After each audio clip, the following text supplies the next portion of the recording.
there's a word that only appears twice in the entire Torah, both in our Parsha. And the word is blial. And Rashi tells us that blial is a contraction. Bliol, without a yoke. Acting without the regard for the yoke, for the responsibility of Torah and mitzvos, the yoke of heaven. But listen carefully to the two contexts. Torah tells us in Perek Yud Gimel, Yotzu Anoshim b'nei Blial mikarbecha, that there were people who were b'nei Blial without this yoke, and they went out vayodichu es yoshvei ram le'mor ne'achov na'avdolim achim shelo yidatem, and they encouraged people to go astray and to worship avodah zarah. It's the prelude to the Ir Hanidachas, the wayward city that faces obliteration. People acted blial, without a yoke, freely against the Ribono Shel Olam, against God Himself. And then several prakim later, the Torah tells us in a very different context, Hishamar lecha, be careful, pen yeh davarim levavcha li'al lemor karva shnas hasheva shnas hashmita. Like this year, Shemitah is coming. Don't say don't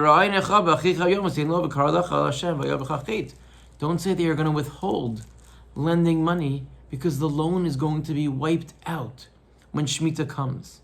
It seems very strange that the Torah uses the exact same adjective, a very harsh one, without the yoke of heaven, in two such different contexts. We can understand the lack of a yoke of heaven when you lead a city and lead other people astray, away from Hashem, to avodah zarah, but lending money to someone because I'm afraid that I'm not going to get paid back.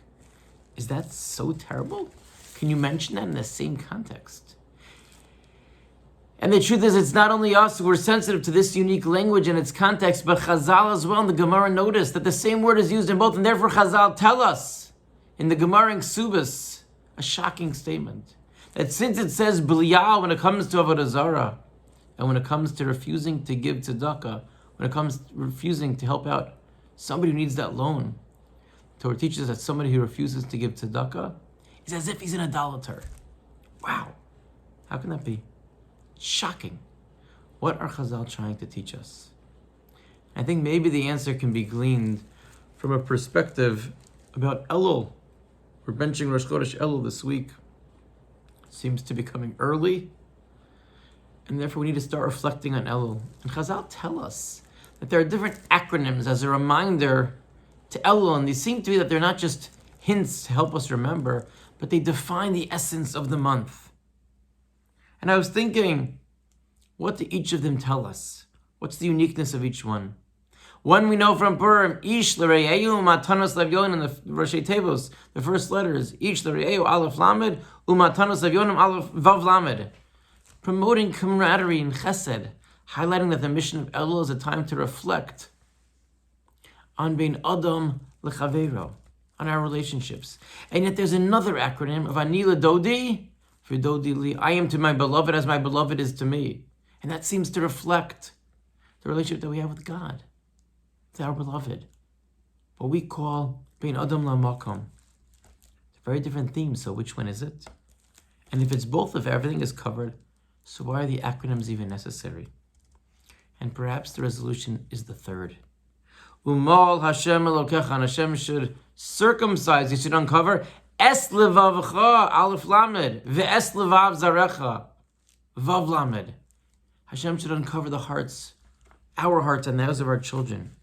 In its essence, Elul is about opening up our hearts to allow Hashem in. And that in turn is the key to examining both bein adam lechavero and bein adam lamakom. These two realms are really not so far apart. When we need to categorize, it's a convenient way of doing it. It's a convenient tool. But ultimately, they both indicate how Hashem wants us to act in this world. And this helps us understand what Chazal were trying to highlight. Often when Chazal teach of the equation between two sins, that it is ki'ilu, it's not necessarily comparing them in severity. Rather, it highlights a common flaw in the perspective that could lead to both. And maybe that's the idea behind the Blial. Serving without a yoke, the Torah highlighting it in disparate scenarios, that of avodah zarah refusing the loan, is a person who recruits those for avodah zarah, clear indicates they don't have that yoke of heaven. But the Torah is teaching us that bein adam lechavero is also a lack of yoke of heaven.